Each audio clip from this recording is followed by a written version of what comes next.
on with our live interview segments here in this National Girls and Women's in Sports Day broadcast. And I am joined by the one, the only, our athletic director, Jacqueline Schuman, Dr. Jacqueline Schuman. Thank you. Welcome so much to the broadcast. Thank you so much for taking the time. I know you're super busy, but what is it like for you to be here and to be celebrating National Girls and Women's in Sports Day? Yeah, well, thank you for having me and giving me that wonderful introduction. This is a really important day to be able to recognize girls and women in sports, especially with all that girls and women have accomplished and how far we all have come. Mm-hmm. And, you know, it continues to be something that we want to recognize. Sports obviously gives people confidence. It's one of the greatest human development opportunities for young people. And, you know, I think it's even more important for women. Women can tend to, even more so often than men, doubt themselves. And, you know, sometimes it takes a little bit more for them to really develop that confidence. And you see what happens when girls and women participate in sports. When we look at CEOs across the country and across the world, most of them have played sports. And so we want to continue to recognize the importance of days like this and of the opportunities that continue to grow for our girls and women in sports. And it's really important to me, especially as a woman leader in sports and a woman AD, which is a position that a minority of women hold at the collegiate level. Absolutely. And not only are you a female AD, but you have a deputy as well as a facilities manager, all of those women in powerful positions here within your athletic department. And what's that been like for you to not only have this position of power, but also to be mentoring those below you who, not below you, but you know what I mean, underneath your purview as far as growing them as female managers, because so many of us don't even have a woman as a manager at all throughout your career.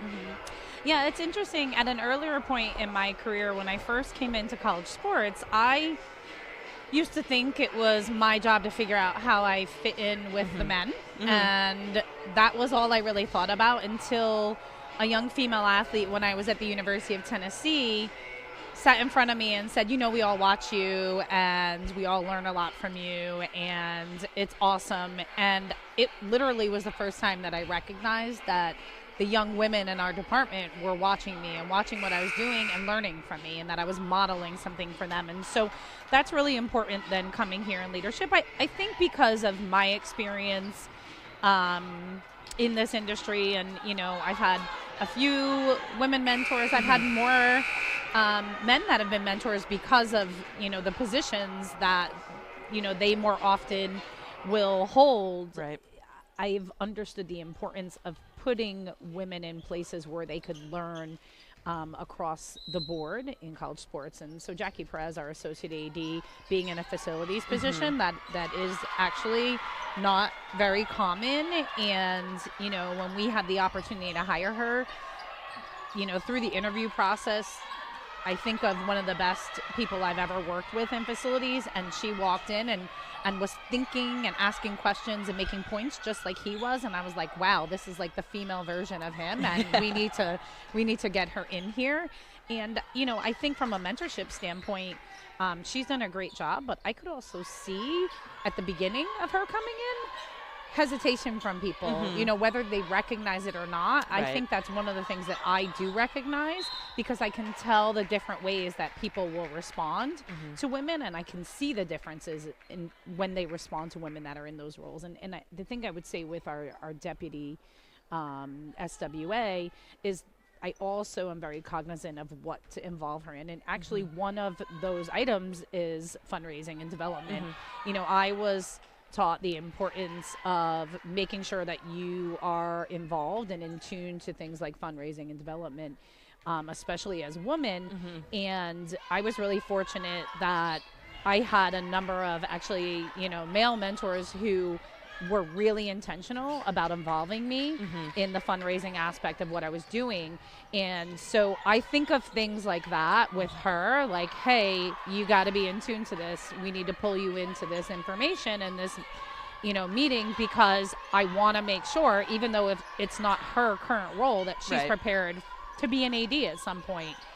So anyway, it's been important for me to do that, but I think because of, what I recognize I did or didn't have that helped me or could have hurt me along the way, I'm very cognizant of giving those opportunities to the young women in our department.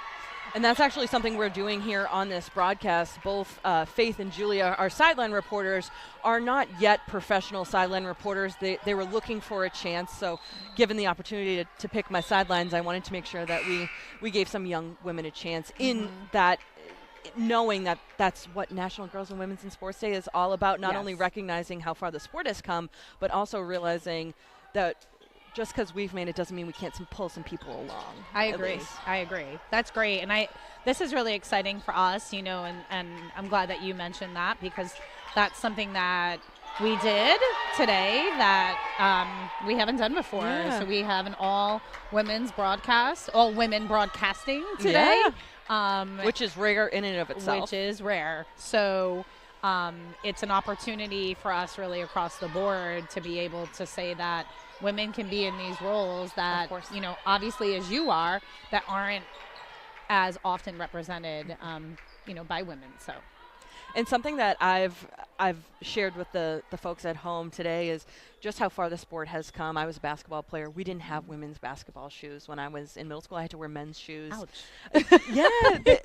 They have wider feet. It's different. And now there's this whole line of all of these different women's have shoes from all these different companies, and that just shows how far women's basketball has come. Do you have any examples of that? Something that you've seen of how different it was maybe when we were growing up to now, even just to represent it on television alone for women's athletics, but anything that you can think of off the top of your head? Yeah, it's interesting because, you were talking about shoes, and apparel is completely different than it was. You were saying that, and I was thinking, we don't have to wear like box cut outfits for everything that don't really fit us necessarily. Yeah, no so, I think things like apparel, it's come such a long way that there's different cuts and there's different colors. I remember being at the University of Tennessee, and that was just a little over 10 years ago, and we were trying to figure out the outfit we would all wear for the football game. And I was like, please don't make us have to wear polos just because this is what the guys wear. If you say polos and khakis, I'm gonna get upset. And obviously people still wear polos and khakis, but there's actually women's cuts for that, or there are different types of shirts and different types of pants. And so I just think maybe we can give athleisure a little credit for that. But that's so true. But I think apparel is one of those things, and then with apparel, colors, that's another thing too. I mean, there weren't like these color varieties, and obviously men benefit from that as well, but I think that's part of it. But the other thing I would say is the way that there are so many women athletes that are role models and that people can look after. Like I always say, I had two older brothers that were in sports, and I was really fortunate because it helped guide me, to want to be an athlete. And my dad was a coach, and is still a coach, and it helped me get involved in ways that maybe I wouldn't have at the time. And I still would say if I was an athlete at this point as a woman, I think I would actually be more focused than I was, because even though I was competing, I think I still seem to have some more distractions around that. And for whatever reason, they seem to have more focus. And I would credit that to the advancement of what has happened in, just the last 20 years in women in sports, and the seriousness of it that, I think is completely different than it was when I was younger. And having that confidence to take things so seriously. I remember people teasing me because I played basketball on the weekends, and that was like the thing that I wanted to do. But now that is completely the opposite, and people are trying to get on more teams and trying to have more outreach, and there's just a lot more options for young girls than maybe there was even 10 years ago. I actually remember feeling bad because my boyfriend at the time was upset with me that after prom I couldn't go down to the beach with him because I had a track meet the next day, and it was a horrible feeling. But also track was my sport. Of course, why would I miss the track meet? And so even that pressure, although I didn't miss the track meet, I felt a lot of pressure around that. And I do think, not that none of that exists now, but I think it is advanced so far from there. Absolutely. That the women's competitions matter just as much. Yes. And that focus is Absolutely. okay and encouraged. Absolutely. Amazing. Anything else you wanted to share with us? I know you're super busy, and we so appreciate you taking the time on this broadcast and just everything you do for the programs here that you wanted to talk about that I didn't ask as far as what you've seen in women's athletics. Yeah, well, I definitely want to use the opportunity to also plug what we've done here at UMass yes, Boston please. to add participation opportunities for women in sports. And so we added a women's lacrosse team last year. And Yes, so I'm so excited about that. yeah, it's really exciting. Hannah Keane is our first head women's lacrosse coach, and they actually just won a scrimmage today. And this is going to be their first official season where they're playing conference competition. So they played a season last year, so they did have an official season, but they weren't in Little East Conference play. Right. And so this is their first season doing that, and really exciting to bring women's lacrosse here. And you know, it's one of the fastest growing sports in our country. And then we are getting ready to announce very soon the hiring of a field hockey coach. And we have just brought on field hockey, and we'll start the first year of play next year. And we announced that we're bringing field hockey on, and then their first year of conference competition comes the year after that. So I think those additions, we're getting ready this summer to break ground and building a new softball facility, which will be a turf facility with a new grandstand to ensure that our softball players, you know, have the same opportunities as our baseball players with the type of facility they have. It's going to be beautiful. And one of the big entrances to our campus now will be a brand new softball facility, really showcasing women's sports, I think, in a really powerful way. And then, you know, pretty soon here, we're closing out a project where, you know, we were able to add 2 new locker rooms and coach's offices, and a lot of that came from what we need to do because we're adding 2 new